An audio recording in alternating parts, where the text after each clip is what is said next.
Pathak ji BJP नेता हमारे साथ जुड़े हुए हैं और अनिल सिंह चौहान कांग्रेस नेता हैं, ये भी हमारे साथ जुड़े हुए हैं। तो सबसे पहले जयंत वर्मा जी का रुख कर लेते हैं। मध्य प्रदेश की अगर बात करें तो जयंत जी, एमपी की कई ऐसे सीटें हैं, जैसे चलिए राजगढ़ की बात कर लेते हैं। राजगढ़ में दिग्विजय सिंह करीब 30 साल बाद मैदान में दिखाई दे रहे हैं और इस बार उनसे उम्मीदें भी बहुत हैं। कहीं ना कहीं उनके भविष्य का भी सवाल है। पूरे सिनेरियो को आप कैसे देख रहे हैं?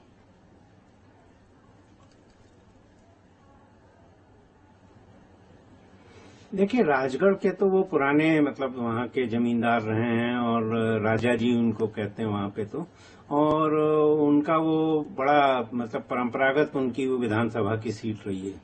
अब ये है कि अब की बार का ये जो चुनाव है, इसमें कांग्रेस जो अपने 12 जो सीटें जीतने की बात करती है, तो उनका कहना है कि वो जो मुस्लिम, यादव और दलित वोट जो बसपा के थे, वो सब के सब कांग्रेस के पक्ष में आ गए हैं। और यदि ये तीनों के तीनों आते हैं, और आदिवासी तो वैसे भी मध्य प्रदेश में आधे से ज्यादा कांग्रेस के पक्ष में है, तो इन सबको लेके कांग्रेस का ये कहना है कि भाई हम लोग लगभग 12 सीट निकाल लेंगे।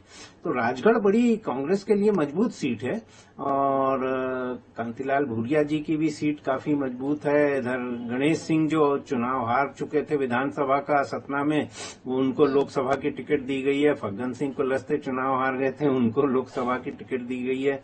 तो ये सब लग रहा है कि मतलब यहाँ पे कांग्रेस की संभावना है कि वो निकाल लेंगे, हालांकि मार्जिन कम रहेगा।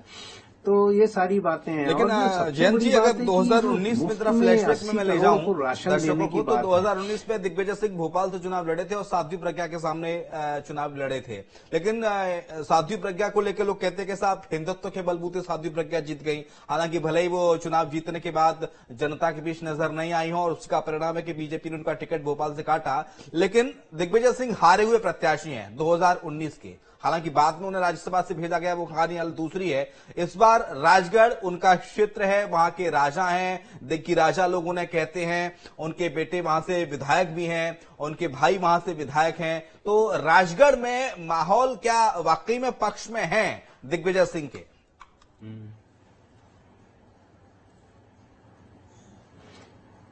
ऐसा तो लगता तो है कि दिग्विजय सिंह की सीट कांग्रेस निकाल सकती है, क्योंकि काफी उनके लिए, कांग्रेस के लिए बड़ी मजबूत सीट है वो।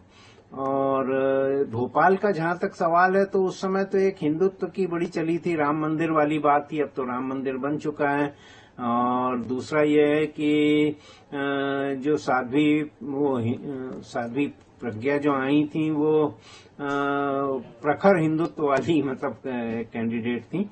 तो इसके चलते भोपाल का सीट वो नहीं निकाल पाए थे। वैसे भी अभी भी दिग्विजय सिंह का कहना है कि ईवीएम का खेल होने वाला है। यदि वो सीट वो नहीं निकलती है उनकी, तो उनको लगता है कि ईवीएम का खेल है। और ईवीएम के बारे में जो एक शक ये है कि एक तो परसेंटेज बढ़ा दिया गया बाद में, जो इलेक्शन कमीशन ने सब जगह कहा कि भाई ये इतने परसेंट और बढ़ गए हैं वोट। और दूसरा, चीफ इलेक्शन कमिश्नर का जो अपॉइंटमेंट हुआ, उसमें भी चीफ जस्टिस को इंडिया के हटा दिया गया है। तो ये है कि भारतीय जनता पार्टी चाहती थी कि उनका आदमी चीफ इलेक्शन कमिश्नर हो। ये सब चीजों को लेके दिग्विजय सिंह जो बात कहते हैं कि भाई ईवीएम ही जीतेगी यदि यहाँ भारतीय जनता पार्टी जीती है, तो ये सारी बातें हैं। पर ये बड़ा इंटरेस्टिंग है वैसे राजगढ़ का चुनाव। उनसे भी जान लेते हैं। शर्मा जी, मैं कोरबा सीट की बात करना चाहूंगी। वहां पर बाहरी वाली सियासत बहुत देखने को मिली थी। कोरबा सीट से जहां ज्योत्सना महंत के सामने सरोज पांडे को खड़ा किया गया, तो फिर कड़ी फाइट हो गई। लेकिन कई लोग अभी भी बोल रहे हैं कि कांग्रेस को हरा पाना मुश्किल है यहां से।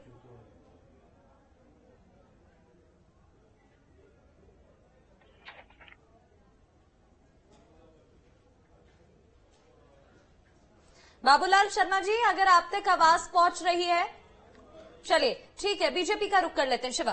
बिल्कुल, बीजेपी से राजा पाठक हैं। देखिए राजा भाई, कांग्रेस के नेताओं ने, इंडिया गठबंधन के नेताओं ने तो आज शाम को सभी नेताओं को तलब कर लिया गया कि साहब दिल्ली आ जाइए, एक बड़ी तैयारी है। और कांग्रेस तो एकदम जोश में है कि साहब अब तो 295 सीटें प्लस आ रही हैं और सरकार इंडिया गठबंधन की बन रही है। तो कांग्रेस के नेताओं के लिए क्या कहना चाहेंगे उनके जोश को देखते हुए? कांग्रेस के नेताओं के लिए हम क्या ही कहें, आपको बताएं।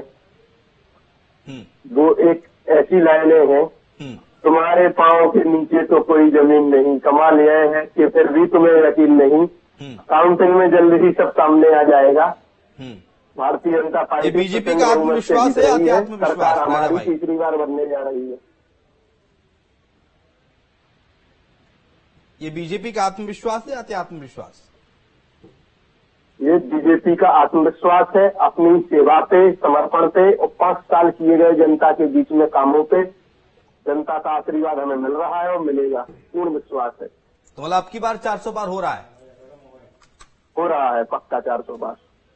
बिल्कुल। और मैं ज्यादा जानकारी यहाँ पर जयंत जी से भी ले लेती हूँ। जयंत जी भी लगातार हमारे साथ जुड़े हुए हैं।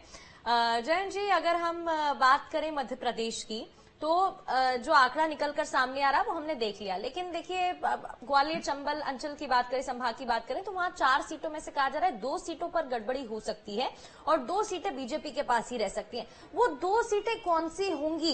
क्योंकि मुरैना पर भी टफ फाइट बताई जा रही है, भिंड पर भी टफ फाइट बताई जा रही है और गुना को सेफ रूप में देखा जा रहा है। हालांकि रिजल्ट से पहले कुछ कहा नहीं जा सकता है, कुछ भी हो सकता है। और ये देखिए स्ट्रांग रूम की हम तस्वीरें दिखा रहे हैं, हरदा से तस्वीरें हैं, एक बार फिर से क्लियर करके आपको दिखाते हैं कहां से तस्वीरें आई हैं। लेकिन ये जो स्ट्रांग रूम का दरवाजा है वो खुलता हुआ नजर आ रहा है, तो एक बार अपडेट आपको पहुंचा देते हैं कहां की ये तस्वीरें हैं, लेकिन स्ट्रांग रूम का दरवाजा खुलता हुआ यहां पर नजर आ रहा है। और देखिए ईवीएम भी सुरक्षित रखी हुई है। माफ कीजिए, पश्चिम बंगाल की ये तस्वीरें सामने आ रही हैं, क्योंकि देखिए कोशिश यही है कि मध्य प्रदेश का पूरा अपडेट आप तक पहुंचाएं, छत्तीसगढ़ का पूरा अपडेट पहुंचाएं। और ये देखिए हार्बर यहां पर लिखा हुआ है, माफ कीजिए आधा यहां पर नजर आ रहा था, लेकिन पश्चिम बंगाल की जो ये तस्वीरें हैं वो सामने आ रही हैं। और यहाँ पर भी देखिए पश्चिम बंगाल में भी काफी इस बार प्रधानमंत्री ने कहा था कि सबसे ज्यादा अगर सबसे दिलचस्प मुकाबला होगा और सबसे ज्यादा अगर प्रत्याशी कांग्रेस बीजेपी के कहीं जीतेंगे तो पश्चिम बंगाल होगा, जहां पर सबसे ज्यादा रोचक मुकाबला इस बार होगा, बना दिया गया है ममता बनर्जी के द्वारा